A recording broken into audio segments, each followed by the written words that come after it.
A thunderstorm brings about something more terrifying than a tornado or hail.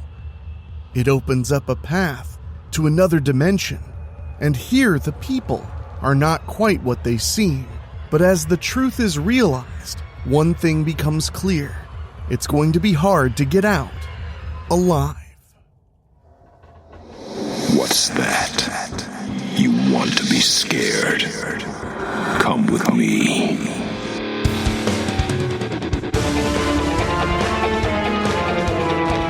You will experience tales of horror, ghosts, and death. It is not recommended for the weak at heart.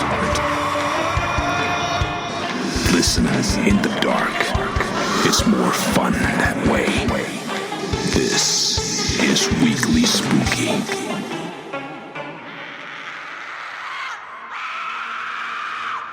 Hello, my spookies.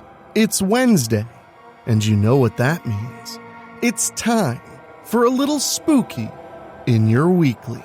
I'm your host and narrator, Enrique Couto, and we have a very, very special episode starting off a very special month because it's time for the summer mini-series, which takes place in Strickfield and, of course, is written by Weekly Spooky maestro Rob Fields. Over the next 5 weeks, we'll be unraveling the story of portals, little by little, revealing all of the terrifying realities that the main characters are experiencing. So, make sure you're subscribed on your favorite podcasting app. And while you're there, why not leave us a 5-star rating?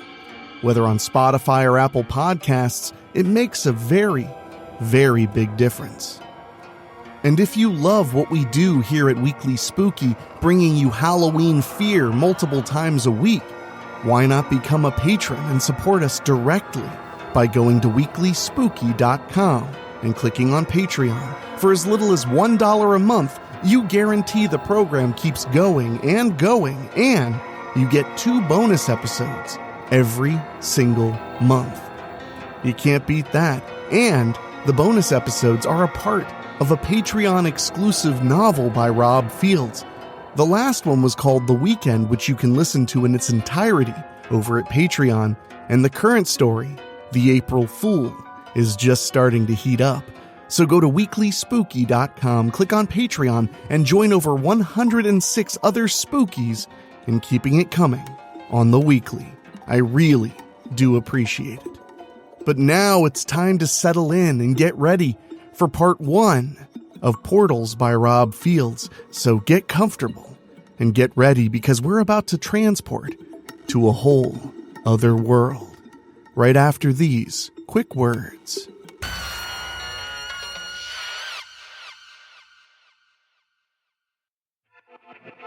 Portals, Part 1, by Rob Fields. Prologue, December 22nd, last year. Ariel Mirren unlocked one of the French doors to the 3-story mansion and shoved it open hard. She was heaving, and her eyes were streaming tears.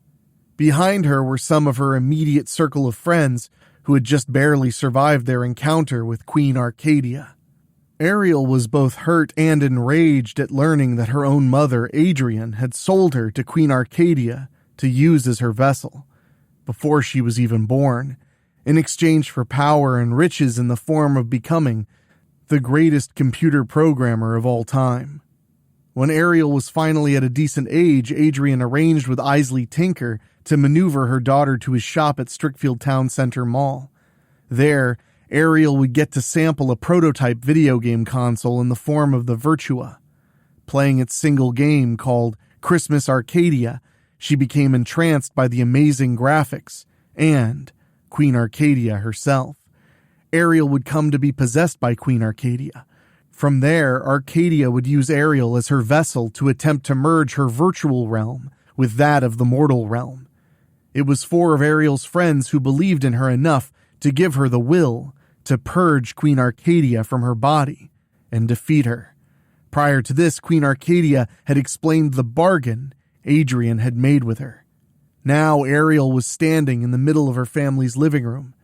She was known to utter blood-curdling screams whenever things didn't go her way. But on this night, she screamed for her mother so loudly that the nearby windows cracked in many places. It hadn't taken Adrian long to emerge and see that her daughter was still alive, and clearly no longer Queen Arcadia's vessel. The look Ariel saw on her mother's face confirmed that Adrian had never truly cared for her in the slightest. Ariel pointed accusingly at her mother and shouted everything that Queen Arcadia had revealed about the bargain. Ariel's friends watched as she went off on her mother the way no daughter ever did. Even little Madeline Donnerly gulped and felt fortunate that Ariel had only ever said that she hated her whenever she herself had gotten under Ariel's skin. "I hate you!" Ariel finished in one final scream. Adrian folded her arms in front of her and rolled her eyes in annoyance. "And what exactly do you intend to do about it, you spoiled little brat?" Ariel pointed right at her. "You want me out of your life so badly? Consider it done." Adrian laughed scornfully. You're going to leave here and never return?" She unfolded her arms. "And where exactly will you go? You're not old enough to get a job anywhere, especially one that would pay you a decent wage. You'll be cut off, so you'll have no money. In fact, I already canceled all your cards." She laughed coldly now. "As of right now, you have absolutely nothing to your name, Ariel Renaissance Mirren." She smirked. "You don't even have a family." Just then, Ariel's father, Battle, walked in and also looked annoyed with Ariel. "I thought you finally got rid of that brat, Adrian." Ariel's friends gasped at how horrible her parents were being to their own offspring. Then Battle looked at them. "And you bring your welfare recipient friends into our home, Ariel? I agree with your mother. As of now, you have only the clothes on your back." Adrian chuckled again. "That's right, Ariel. That's all I'm allowing you to have. You will claim absolutely nothing else in this house since you didn't pay for any of it." She pointed at her daughter. "You leave here with what you've got. Nothing." Ariel pointed at her parents. "Oh, you... She bellowed one of her blood-curdling screams before she started grabbing objects and throwing them at her parents. Ariel eventually knocked her father unconscious to finally restrain her as she tackled Adrian herself and began hitting her. Ariel broke free of them and faced her mother again. "You think you've seen the last of me?" She shook her head quickly and pointed at her. "Don't you dare think for 1 second this is over. You think I haven't learned the Mirren ways? Oh, I've learned them. Believe me, I've learned them. You just wait and see. It won't be now. It won't be tomorrow. It may not even be next month. But you're going to wish you'd never made that bargain with Queen Arcadia." Ariel tightened her fists as she laughed scornfully at her mother. When she stopped, she said, "I'm going to destroy you, everything you have, and this rotten community, Mommy dearest." She chuckled. "In fact, I already know how I'm going to gain my revenge on you, you vampire." And without another word, Ariel turned her back on her parents and walked right back out the front door. Her friends were quick to follow her out. Eventually, nothing would ever be the same in Strickfield again. Present day, perspective, Ariel Mirren. It's almost the end of January now. A lot has happened since I came to live with Madeline Donnerly and her family. For a brief time, Mouse was sharing her room with me. Then I came home from school one day to find her parents had turned an unused room into another bedroom, just for me. To be honest, I never had any problem being in Mouse's room with her. Adrian Mirren had truly washed her hands of me. In fact, she made it legal herself. Last week she came by the house with her lawyer and presented a document for Mouse's parents to sign, giving them full custody of me. After consulting their own lawyers, Mouse's parents learned the paperwork was legit. No strings attached, and signed it. I'm officially part of the Donnerly household now. Now, Tiffany is usually a pretty punk, laid-back, easygoing kind of woman. She had done plenty of work for Adrian in the past. Not only did Tiffany tell Adrian never to commission her again, but she was no longer welcome at the Donnerly house. "You really ought to be ashamed of yourself," she told Adrian in her silky voice. Adrian left the lawyer's office and never looked back. She wouldn't even acknowledge me once. I can't believe Adrian really just signed me away to Mouse's parents without a second thought. Now I'm under Baxter and Tiffany's guardianship until I turn 18. They have the option to adopt me if they choose to, but I'm not going to push it. Believe me, I know I'm lucky just to have a place to live. To be honest, I've never felt more free and clear in my entire life. Right now, I'm at the Strickfield Town Center Mall with Mouse and Carter Cross. We're helping Tiffany set up the center court for an art exhibit tonight. Tiffany is such a talented artist. Her work is known all throughout this mall. If you look around at the many businesses that are still open here, there's plenty of her artwork on display that she did just for them. Recently, a store called Bobbletopia opened locations in the mall and in downtown Village. They commissioned Tiffany to do some artwork for both stores. Campbell's Sporting Goods is also using the new logos she designed for the 3 learning institutions here in Strickfield for the official clothing they're selling there. The Strickfield Villagers for the public school, the Strickfield Academy Sacraments, and the Strickfield University Serpents. Now that I think about it, Mouse told me this gallery here is being set up in Tiffany's honor. She also said her mom is being presented with the key to the village by Mayor Patrick Gunter himself. "Perfect, Ariel," Tiffany says after I've finished setting up the last sculpture on a mantle. Then she turns to us. "Yeah, you kids are done." Now that I'm also thinking about it, Carter's right about her looking just like Violet from Friday the 13th Part 5. The resemblance is uncanny. "You sure you didn't forget nothing, Mom?" Mouse asks in her mousy voice. "We unpacked a lot of boxes and stuff, you know." Tiffany walks around and gives everything a once-over. Then she looks at us again. "No, Maddie, I believe we have everything. If you kids want to take off, I'm going to finish up here and go over my presentation for tonight. Besides, the weather feels like summer out there for the end of January. You better go out and enjoy it while you can." "She ain't kidding about that," Carter tells Mouse and me. "Maddie? Aunt Tiffany?" another mousy voice calls out. We all turn to see 3 Strickfield High cheerleaders heading our way. In fact, I know all of them. I easily see Mouse's twin cousin, Aileen, who's wearing a backpack. Even though they're a good 5 years apart, Mouse and Aileen look like honest-to-goodness twin sisters. Same faces, same bodies, same mousy voices, same shoulder length and straight dark hair, and even the same glasses. Every time these 2 mice get together, they always have to hug each other. The other 2 cheerleaders are Bella Tabon, who's Aileen's best friend, and my cousin Felicia. I know Bella lives with Aileen at her house and helps pay the bills. Felicia sold her mansion inside the gated community and went to live out in the peacefulness of a real nice cabin in the countryside. Felicia is also the captain of the cheerleading squad at Strickfield High. We all exchange pleasantries. We thought we were just meeting in chance, but the 6 of us were about to have a life-changing adventure we wouldn't soon forget. Perspective, Bella Tabon. The cheerleading squad had a brutal practice today. For the record, Felicia's not the one being a slave driver. Miss Temple, our coach, had a meeting with us before the holiday break and said we got a real shot at getting on ESPN for the cheerleading competition and that we should really push for it. After Miss Temple got a majority vote, we started training harder. Note that I was the only one who said no. Mainly because I really hate being a cheerleader.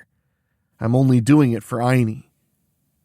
"Hey guys, what's going on?" I ask when I see Maddie, Carter, and Ariel. As usual, Maddie's wearing a beret and a scarf, like she's some cultured sophisticate. "Just helping Mom set up for tonight," Maddie answers.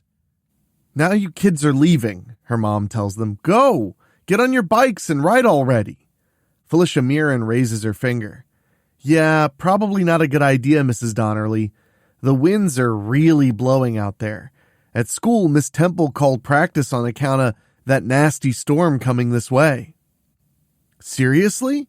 Carter asks her. It was nice and clear when we biked out here after school. Ariel's looking down at the main mall entrance. Felicia's right. I can see outside those doors. There's some nasty-looking clouds heading this way. Maddie's mom turns to the kids. On second thought, maybe you'd better just stay here. I can take them home ahead of that storm, Felicia offers. My SUV's parked just outside. More than enough room for all of us. What about our bikes? Carter asks. We'll just put a few of them on the racks and another one in back, she says. You sure it won't be a problem? Maddie's mom asks her. No, not at all, Felicia assures her. Then she looks at the kids. What could go wrong? Shh, it was only the wind. You're safe. Weekly Spooky will be right back. So it was settled. After saying goodbye to Maddie's mom, we walk out the main mall doors. The kids quickly unlock and bring their bikes over. These bikes look like they're right out of the 1986 movie Rad some of us saw at Felicia's cabin after a football game. You guys stunt ride? Felicia asks them. Madeline and I do, Carter answers. Madeline let Ariel have her super goose so she can ride with us. Felicia nods once. Nice. Where do you all live? Oh, it'll be pretty convenient, Maddie says. Ariel and me live together on Main Street near Downtown Village, and Carter lives right next door. We share the same driveway. Sweet, Felicia cheers. Let's get a move on. Now she's looking a bit worried. Anybody feeling a little trip to Oz today? I turn and give her a scowl. Shut up. As usual, Felicia takes me with a grain of salt. There you go, always the Debbie Downer. We all get in the SUV. Soon Felicia's driving toward Main Street. It'll be a few miles before we make the turn. Suddenly, Maddie appears in between Felicia and me. Yeah, what you just said about Oz, Felicia? She points back with her thumb. A great big twisty kinda just touched down back there. I quickly look behind us. Maddie ain't kidding, Felicia. We gotta take shelter yesterday. Hang on, Felicia replies. She quickly turns and heads for the tunnel underneath the abandoned railroad yard. I look back to see that tornado and see lightning coming out of it. Something ain't right about that. Aini and I learned our cheerleading captain's good at driving with a lead foot as fast as she's taking the curves and turns. Before long, she gets us underneath the tunnel and stops. She cuts the motor, and we wait out the tornado. After a while, we all agree to head out. Felicia starts her car back up and drives us to the other side of the tunnel. When we come out, it's raining like Niagara Falls and as dark as night. Felicia's got to go full speed on the windshield wipers.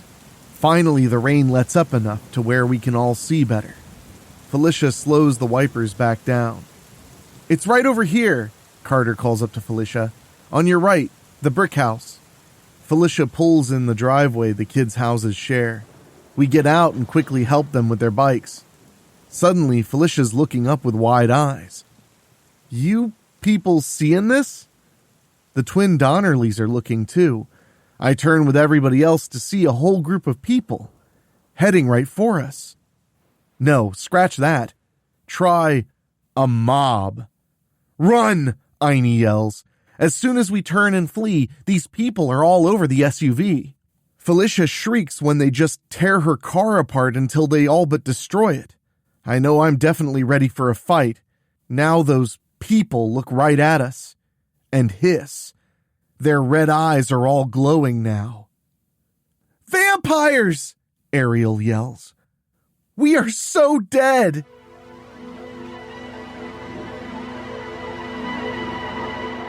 Perspective, Madeline Donnerly. Aw, man. We gotta get inside a house, I yell. Now! We quickly run right to my back porch. After Bells gets the door open, she's grabbing and pushing everybody inside. She comes in right behind us and slams and locks the door. We're okay as long as they can't come in, right? Ariel chokes. They have to be invited in first, right? We hope, I squeak. Ariel turns to me fast. You hope? I hate you, Mouse. We're all gathering in the living room. Now I'm seeing something that agrees with what my mousy sense, my tummy's telling me. Is it me, or aren't there any windows in this house? Felicia asks. Just then, Mom and Dad appear. Belle's got this weird look on her face. Then I'm realizing myself, hey, wait a minute. Mom, how'd you get home so fast? Did you pick her up at the mall, Dad? Soon as we're all hearing Carter gulp, Mom and Dad suddenly vamp out. So nice of you to come back home to me, Maddie, Mom says. My offer to sire you still stands. Come to me. Be my little girl again. There's nowhere for you to run, Dad stresses. Just surrender yourselves to us, and we'll make it all painless. I promise. Aw, man, why does this keep happening? I groan. What's going on, Maddie? Felicia quickly asks. Speak up. When Ariel's shaking her head fast while looking at me, she knows what I'm going to say. We're in that vampire universe again, aren't we?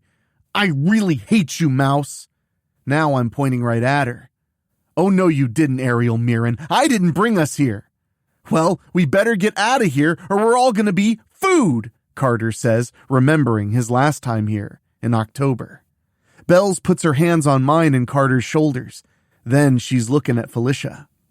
That's right. She don't know Bells is a vampire. Neither does Ariel. Then Felicia surprises us when Vamp Dad tries grabbing her, and she's throwing him right through the wall real easy. Now Felicia's looking at Bells. I know what you are, my friend. I've known for quite a while now. So vamp out already, and let's get out of here.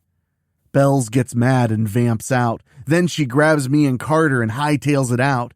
It ain't long before Felicia's leaping right behind us with Aileen and Ariel. We're able to put some distance between us and the vampires. When Bells lands with us, she lets us go. Then she motions for Felicia to bring her two inside the abandoned building where we're hiding out in. We're all safe.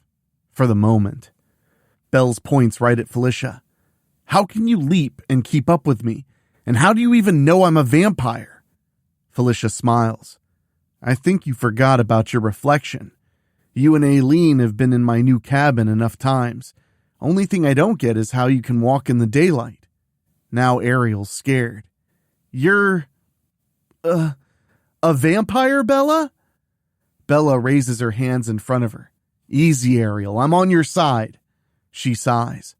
I'm a vampire, but I'm my own kind. I walk in the daytime and don't drink blood. Felicia smirks a little. I do. I ain't no vampire, but I got the vampire's diet. I gained the powers of a spider over a year ago. Don't worry, if any of those vamps come at us, I'll know it. Aileen points at her. I knew something wasn't right about you that night you asked me to come to your old house to talk about your cousin Chelsea. That stuff you were drinking was a little too thick to be juice. Also, you always order pizza for everybody after we cheerlead for games, but you never eat a single bite. Felicia sighs. I can at least still enjoy those delicious smells while I'm envying you all. She groans. I can't even put pizza in a blender and puree it. The best I can do is try and season the blood I buy from Strickfield Meats. For the record, I ain't even close to making the blood I buy taste like pizza. Aileen gives me a warm smile.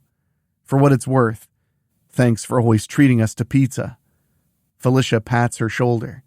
I just like taking care of my girls. Now Felicia's folding her arms and looking right at me. Bella and I have our cards on the table. Yeah, I know all about you too, Maddie. Huh? I utter. What you talking about? I saw you once, Felicia tells me. You were at Gunter's Square with Bella and Aileen over the holiday break. Before New Year's, I think. At first, I thought you and Aileen were in trouble and Bella was saving you both from vampires surrounding you. She points at me. Except you pulled out a compact and said a woman's name 3 times. Then you turned into a ghost. I quickly hold up my hands. Okay, Okay, I'm coming clean. I reach into my inner jacket pocket and pull out the compact I've been keeping in there. Now I'm looking at Ariel and Carter, my two best friends in the whole world. I'm possessed by the ghost of a white witch named Mary Worth. I say her name 3 times in a mirror and let her possess me. She gives me back my body when she's done. I put the compact back in my jacket. I've been going out with Bells and Einie and helping them stop supernatural baddies. When I see him giving me those looks, I know I'm in deep, deep trouble. Why would you keep this from me, Madeline? Carter demands. We've only been friends ever since my family moved next door to yours back in 2nd grade. We've always told each other everything. We always trusted each other. Now Ariel's staring hard at me. Hold it. Now that I'm thinking about it, you did have something to do with Bloody Mary scaring us at one of my sleepovers last fall. Remember when Mona Abels and Bailey Downs and I kept seeing that horrible ghost in our mirrors? She's pointing right at me. You said you never saw her. You lied about that, didn't you? I can't really hide it no more. Guilty, I squeak. Ariel tightens her fists and growls. I hate you, Mouse! She's narrowing her eyes on me. And you're going to tell me everything when we're back home. Now she's rubbing her hands together. You know, I think I'm gonna like being your new big sister. Just then, Felicia brightens into alert attention. Attack! Incoming! My spider instinct just went critical. Suddenly, this giant bat appears right out of the darkness above us and screeches as it flies around. Bells is ready to leap up at it. Then I see Felicia kicking off her sandals and scaling the wall like a spider. The bat flies right at Aileen, but my twin cousin's showing people she's full of surprises. She's got these thingies strapped to her wrist, some of her toys she's built for her and Bells that she was keeping in her backpack. Next thing we know, Aileen's shooting a rope out of one of them and catches the bat. Yipe! Aileen shrieks when the bat's taking her up with it. Felicia? Bells calls out to her. I'll get her, she calls back. I got this. The bat does some fancy flying and catches Aileen in its talons.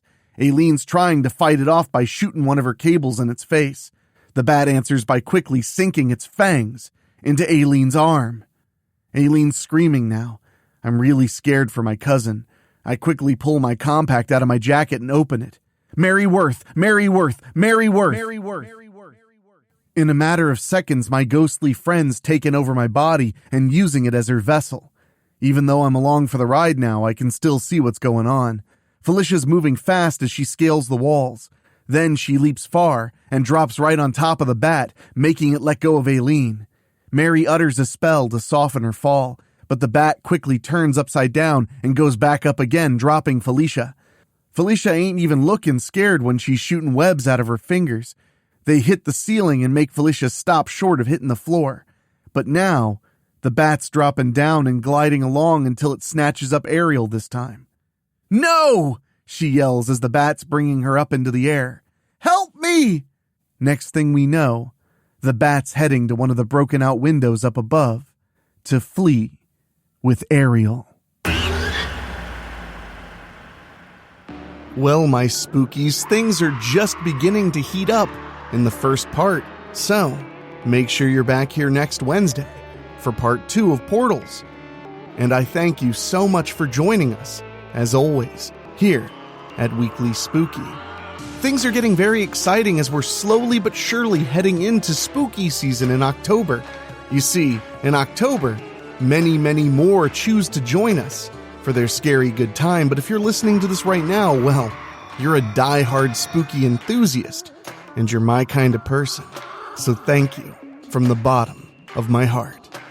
And I do want to mention, if you want to get in touch with me, it's very, very easy. You can either go to weeklyspooky.com and fill out the form, or you can simply email me at weeklyspooky@gmail.com. I love to hear from you all, whether it's just to tell me what you like, tell me what you'd like to hear, or if you even have your own terrifying tale you'd like us to consider for the show.